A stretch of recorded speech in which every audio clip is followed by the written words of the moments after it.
तो वहीं ईडी की टीम आज केजरीवाल को कोर्ट में पेश करके रिमांड की मांग करेगी। दूसरी तरफ आम आदमी पार्टी पहले ही सुप्रीम कोर्ट का रुख कर चुकी है। हालांकि कल रात में सर्वोच्च अदालत यानी कि सुप्रीम कोर्ट ने सुनवाई से इनकार कर दिया था। केजरीवाल की गिरफ्तारी के खिलाफ आम आदमी पार्टी तुरंत सुनवाई की अर्जी लेकर सुप्रीम कोर्ट पहुंची, लेकिन देश की सबसे बड़ी अदालत ने रात में सुनवाई से इनकार कर दिया और सुबह का वक्त दिया। ऐसे में केजरीवाल के वकील आज फिर सर्वोच्च अदालत का दरवाजा खटखटाएंगे और जल्द सुनवाई की मांग करेंगे। हमारी जो लड़ाई है वो सड़क से लेके न्यायालय तक चलेगी।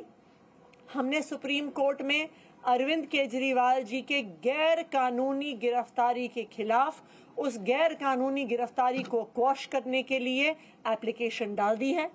कल सुबह सुबह सुप्रीम कोर्ट में इसको मेंशन किया जाएगा और हम उम्मीद करते हैं कि इस देश का सुप्रीम कोर्ट इस देश के लोकतंत्र की रक्षा करेगा। उधर ईडी की टीम केजरीवाल को आज पीएमएलए कोर्ट में पेश करेगी। उससे पहले दोबारा सीएम का मेडिकल करवाया जाएगा, जिसके लिए आरएमएल हॉस्पिटल की टीम फिर से ईडी दफ्तर पहुंचेगी। तो देखिए, 9 समन मिलने के बाद भी ईडी के सामने पेश ना होने वाले दिल्ली के मुख्यमंत्री की गिरफ्तारी कैसे हुई और इस दौरान क्या कुछ हुआ, वो दिखा रहे हैं इस रिपोर्ट में। गुरुवार को दोपहर 2:30 बजे हाईकोर्ट ने अरविंद केजरीवाल की गिरफ्तारी पर रोक लगाने वाली याचिका खारिज कर दी। इसके बाद ईडी का रास्ता साफ हो गया। 9 बार बुलाने के बाद भी पेश न होने पर ईडी की टीम 10वां समन लेकर शाम 7 बजे अरविंद केजरीवाल के घर पहुंची। उनके साथ दिल्ली पुलिस के जवान भी मौजूद थे। शाम 7:30 बजे दिल्ली सरकार के मंत्री सौरभ भारद्वाज को केजरीवाल के घर के अंदर जाने से रोका गया। रात 8 बजे अरविंद केजरीवाल के घर के बाहर सुरक्षा बढ़ाई गई। पुलिस जवानों के साथ आरएएफ की टीम भी पहुंची। रात 8:07 पर ईडी की टीम ने केजरीवाल का फोन जब्त कर लिया। रात 8:18 पर केजरीवाल के घर के बाहर बड़ी संख्या में आप नेता और कार्यकर्ता जुटने लगे। रात 8:30 बजे दिल्ली पुलिस ने एहतियात के तौर पर केजरीवाल के घर के बाहर धारा 144 लगाई। रात 8:45 बजे पुलिस ने नारेबाजी कर रहे आप नेताओं को हिरासत में लिया।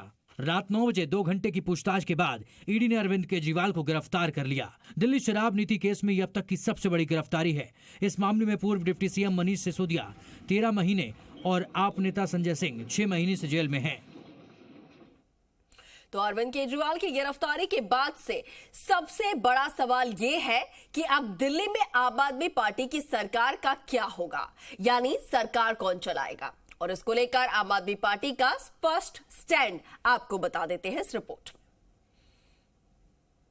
क्या गिरफ्तारी के बाद अब अरविंद केजरीवाल जेल से सरकार चला सकते हैं और क्या वो अब भी मुख्यमंत्री बने रह सकते हैं? तो आपको बता दें कि देश में ऐसा कोई कानून नहीं है जो किसी पार्टी और मुख्यमंत्री को जेल से सरकार चलाने से रोकता हो। भारत के संविधान में भी इस पर स्थिति को स्पष्ट नहीं किया गया है। कानून में ये बताया गया है कि दोषी साबित होने से पहले कोई भी नेता जेल में रहते हुए मुख्यमंत्री, मंत्री, सांसद और विधायक बने रह सकता है और जेल से ही सरकार को चला सकता है।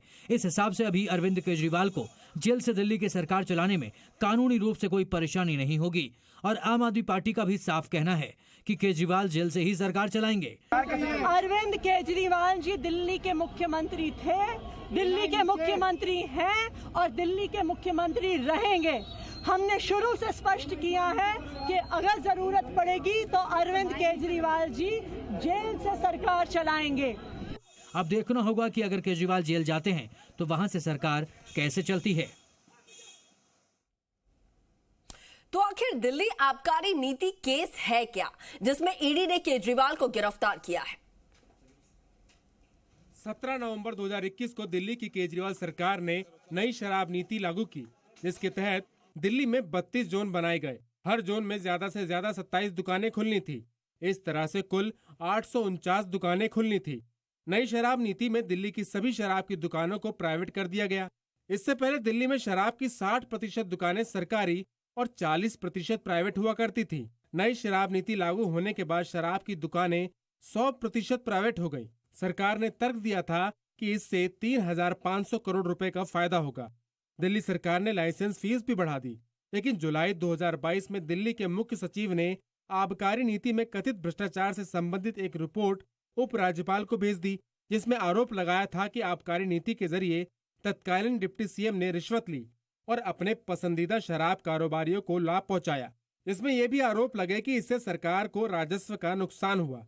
बाद में उपराज्यपाल ने इस घोटाले की जांच सीबीआई से करवाने की सिफारिश केंद्रीय गृह मंत्रालय से कर दी।